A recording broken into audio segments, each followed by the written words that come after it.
Tempo comum, 25ª semana, segunda-feira. Tema: 13. A luz no candeeiro. Pontos a meditar. 1. Os cristãos devem iluminar o ambiente em que vivem. 2. Prestígio profissional. 3. Como astros no meio do mundo. Meu Senhor e meu Deus, creio firmemente que estás aqui, que me vês, que me ouves. Adoro-te com profunda reverência. Peço-te perdão dos meus pecados e graça para fazer com fruto este tempo de oração. Minha Mãe Imaculada, São José meu Pai e Senhor, meu anjo da guarda, intercedei por mim.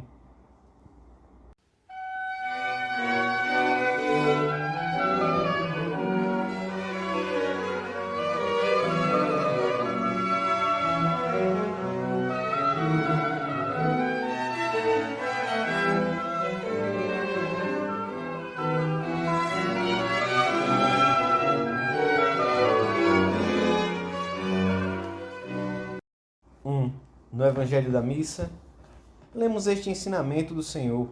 Ninguém acende uma lâmpada e a cobre com um vaso ou a põe debaixo da cama, mas põe-na sobre o candeeiro, para que os que entram vejam a luz.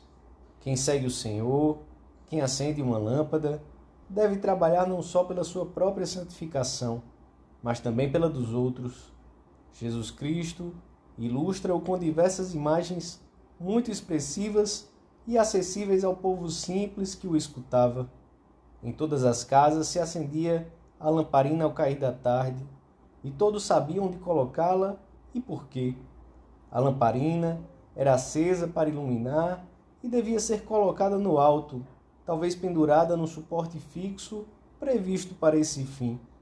Não passava pela cabeça de ninguém escondê-la de tal maneira que a sua luz ficasse oculta. Para que então iria servir? Vós sois a luz do mundo, tinha dito Jesus em outra ocasião aos seus discípulos. A luz do discípulo é a mesma do Mestre.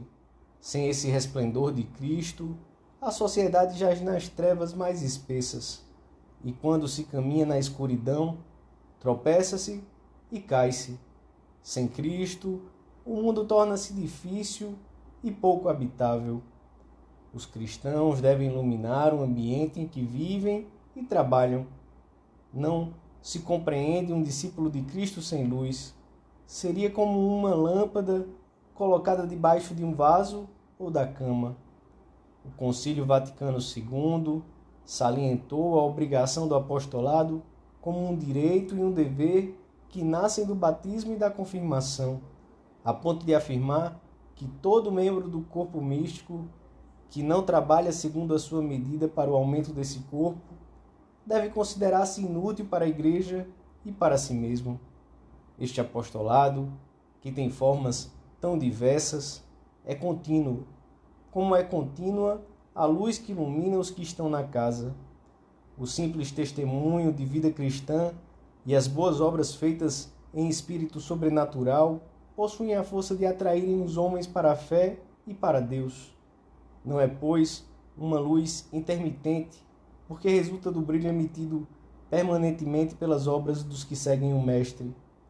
Onde quer que vivam, pelo exemplo da sua vida e pelo testemunho da sua palavra, todos os cristãos devem manifestar o novo homem de que se revestiram pelo batismo e a virtude do Espírito Santo que os revigorou pela confirmação. Assim os outros, vendo as boas obras que fazem, glorificarão o Pai e compreenderão mais perfeitamente o genuíno sentido da vida e o vínculo universal da comunhão humana.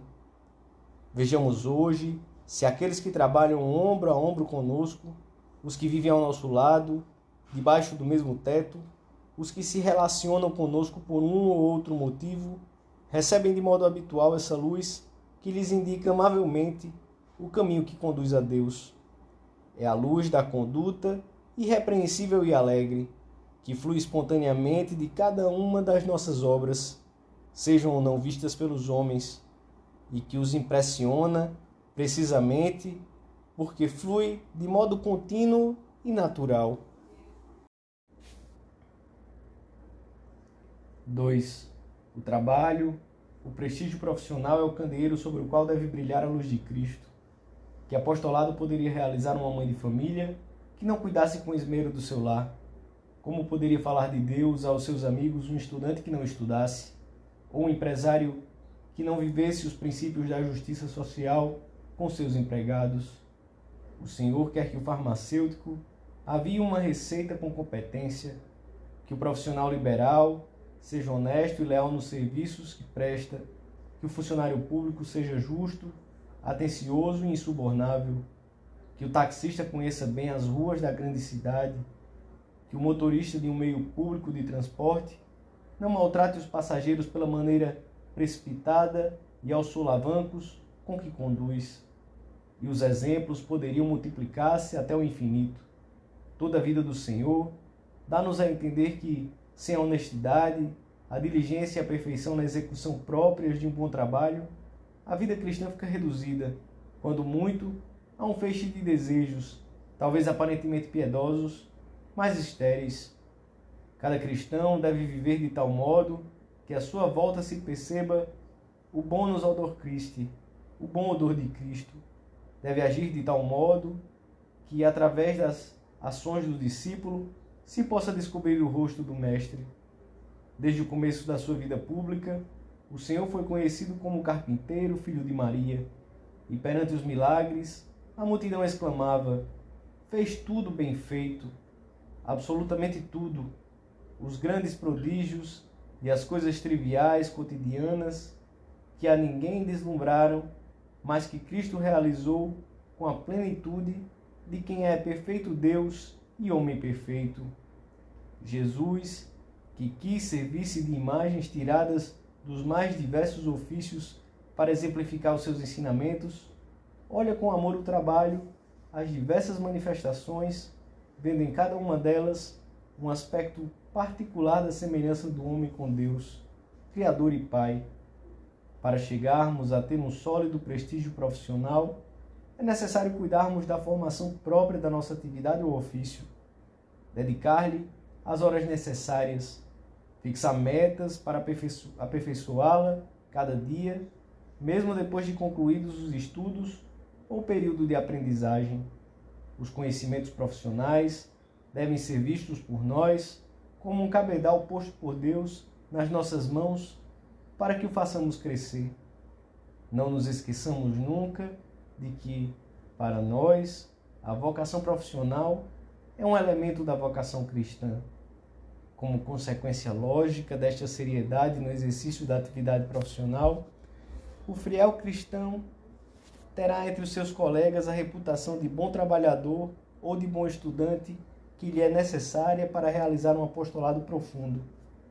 Quase sem o perceber, estará mostrando como a doutrina de Cristo se faz realidade no meio do mundo, numa vida corrente, e dará toda a razão ao comentário de Santo Ambrósio: as coisas parecem menos difíceis quando se veem realizadas em outros, e todos têm direito a esse bom exemplo da nossa parte.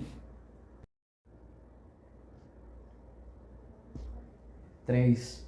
É evidente que a doutrina de Cristo não se difundiu devido aos meios humanos, mas aos impulsos da graça. Mas também não há dúvida de que a ação apostólica edificada sobre uma vida sem virtudes humanas, sem valia pessoal, seria uma hipocrisia e motivo de desprezo por parte dos que queremos aproximar do Senhor. Por isso, o Concílio Vaticano II formula estas graves palavras: o cristão que negligencia os seus deveres temporais, negligencia os seus deveres para com o próximo, negligencia sobretudo as suas obrigações para com Deus e põe em perigo a sua salvação eterna. Seja qual for a profissão ou ofício que se desempenhe, o prestígio adquirido dia a dia, um trabalho feito com toda a consciência, confere uma autoridade moral perante os colegas e companheiros que facilita a tarefa apostólica de ensinar, esclarecer, persuadir e atrair. É tão importante esta solidez profissional que um bom cristão não tem desculpa nenhuma para não adquiri-la. Para aqueles que se empenham em viver a fundo a sua vocação de filhos de Deus, o trabalho competente e os meios para consegui-lo constituem um dever primário. A competência e a seriedade com que se realiza o trabalho profissional converte-se assim num candeeiro que ilumina os colegas e os amigos. A caridade cristã passa então a tornar-se visível de muito longe, e a luz da doutrina projeta-se dessa altura num círculo muito amplo, e por ser intensa, é uma luz que nunca deixa de ser familiar e próxima, acessível e cálida.